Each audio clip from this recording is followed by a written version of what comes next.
So actually, before we start talking about density operators proper, let us consider a situation where we want to make statistical predictions and we have two entangled subsystems. So there's a subsystem A. You probably got used to me drawing all those potatoes for subsystems. So they're entangled. And indeed, let's assume that they are just miles away from each other. Then the question is, how are we going to make a statistical prediction? So suppose we want to measure observable A on this subsystems, and we want to measure observable B on this subsystem. Let's say that the system is in some entangled state. We already know that for any state, for any entangled state, we can find a convenient set of bases, right? So one in subsystem A, another in subsystem B, the so-called Schmidt basis. So any entangled state admits the Schmidt decomposition. So we can write it as sum over K dk AK BK. So the beauty is that I just have one index here. So that's the state of the system. It's obviously entangled, as long as those coefficients D. By the way, you remember that in the Schmidt decomposition, they are real, right? So you don't have to worry about any complex numbers here for now. So as long as we have more than one, this is an entangled state. So now suppose you have those two subsystems and you are somewhere here. You only have subsystem A and you want to measure observable A. Can we sort of try, without yet introducing density operators in a formal way, can we try to understand the statistics? What would be the expectation value of this observable? By the way, it's convenient to talk about observables as operators, as Hermitian operators, but of course, do remember that the eigenvalues are not so important in this particular case. It's just the way it's just the spectral decomposition of this operator and the projectors on the subspaces, or the decomposition into orthogonal subspaces, that is really important. Well, anyway, so you can for example, you can choose this to be a projector, then you will be just getting probabilities of certain outcomes. We would like to calculate the expectation value, so call it A, when we perform the measurement associated with this observable on the subsystem A. So without any loss of generality, we can simply extend this observable and say, well, this is like performing measurements on subsystem A and just doing nothing on subsystem B. So that's kind of an extended observable that pertains to the subsystem A and the subsystem B. So the identity is this innocuous operator, the lazy operator, which tells you, well, do nothing to subsystem B. And of course, we also have the equivalent extension here. We would have do nothing on subsystem A and do measure observable B on subsystem B. So how can we, using the existing formalism, how can we calculate the expectation value of A? Well, it's not really, again, it's not a rocket science. I'm pretty sure you can do it. You take state psi, you insert the operator that describes your measurement, and that's your expectation value. And now you look what this state looks like. So you can write it as sum over K and L, and you will have terms like dk, dl, ak, al times bk, bl.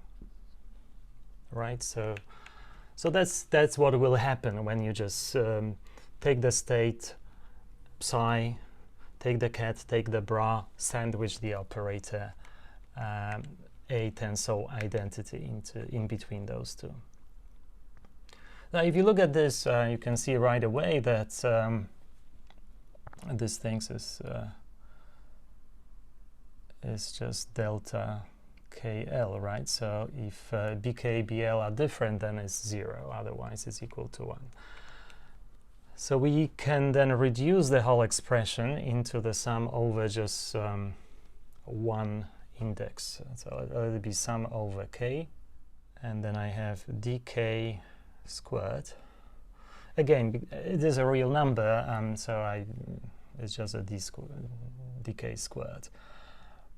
And here we have ak, our operator a, and the cat ak.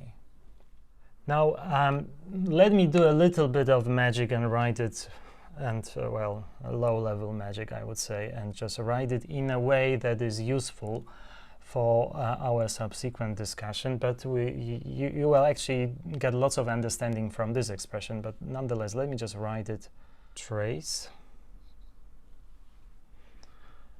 of A, and then the expression in this bracket will be sum over k dk squared and projector on A sub k. Okay, well, let's it's just mathematics is mathematics, but what is more interesting here is a physical interpretation. Can we first, let's look at this expression here. What does it tell you? You can look at this term here and think a little bit, and you recognize that this expectation value of this operator A if you were to be given state A sub k, right? And then the whole expression here is that this expectation is then weighted with those sort of positive coefficients here. So it's like the weighted average. You know, by the way, you can see that dk squared, if you sum over k, they have to add up to 1 just for this state to be normalized. So it looks like really that perhaps the state of this system here is described by state maybe A1, but then that is with probability D1 squared. Or perhaps it is in state A2 with probability D2 squared, and so on and so forth. So in general, it could be state AK with probability dk squared. So that kind of average value, that kind of expectation of A we would get if we had this kind of situation. So imagine that we are given this state A, and instead of this, forget for a moment about entanglement, there's another way of thinking about it. It would be, well, okay, state A is perhaps prepared in state A1 with probability D1 squared, in state A2 with probability D2 squared, and in general in state A sub k with probability dk squared.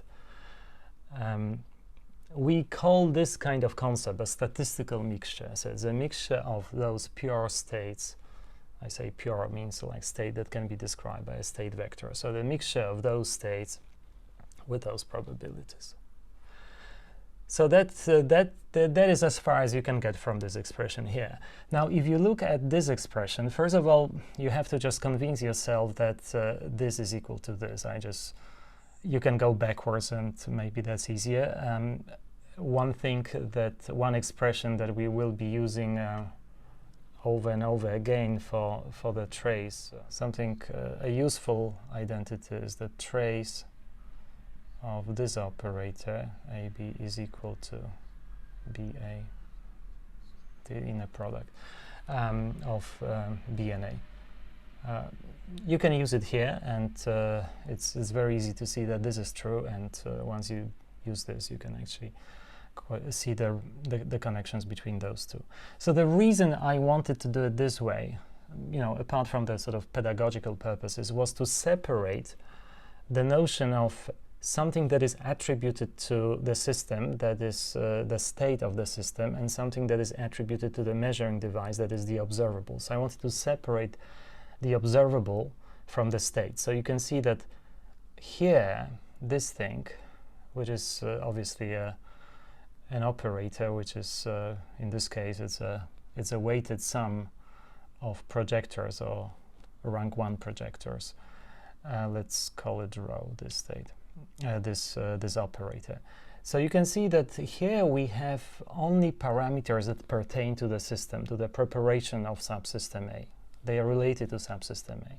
We usually don't have, when we are given a subsystem A, we don't have a choice. So it is in some, say, state described by this operator rho. Now, this A is our observable. Usually we can choose what we want to measure. So you can see that we arrived to the final formula, which is essentially this, that the expected value of A, of your observable A, is equal to trace A times some operator on subsystem A, so that operator pertain only to subsystem A. And as it happens, it has, it has a form of a weighted sum of projectors. But in general, this operator here will be defined by its properties. And the defining properties of this operator will be such that it is positive semi-definite, so the eigenvalues of this operator rho are non-negative, so that implies it's Hermitian. And also the trace of this operator is equal to 1. That would correspond to the fact that in this case it corresponds to the fact that those probabilities involved here have to just add up to 1. But we will see it in a moment. So right now this sort of rho pop up as the result of me trying to separate the contribution from the measurement, the observable, and contributions from the preparation of a given subsystem. And I will then call this part here the density operator. So that's like informal sort of motivation for introducing something like density operator, but we will now define density operator properly, and we will look at some of its properties.